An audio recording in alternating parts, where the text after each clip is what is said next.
സംസ്ഥാനത്ത് അടുത്ത ആഴ്ചയോടെ കാലവർഷം എത്തുമെന്ന കേന്ദ്ര കാലാവസ്ഥാ വകുപ്പിന്റെ പ്രവചനത്തിന് പിന്നാലെ അടിയന്തര സാഹചര്യങ്ങൾ നേരിടാൻ ദേശീയ ദുരന്ത നിവാരണ സേന എറണാകുളം ജില്ലയിലെത്തി. ചെന്നൈ അറക്കോണം ആസ്ഥാനമായുള്ള NDRFന്റെ 4-ാം ബറ്റാലിയനിലെ 33-അംഗ സംഘമാണ് ജില്ലയിൽ എത്തിയത്.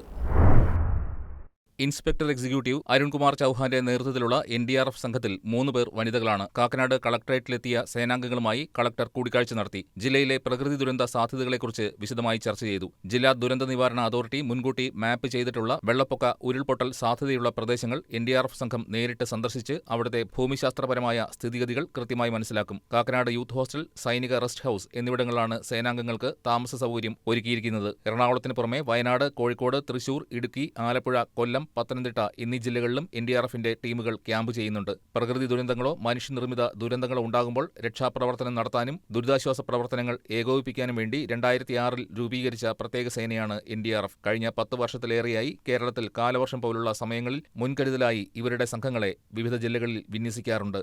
News desk KCV news.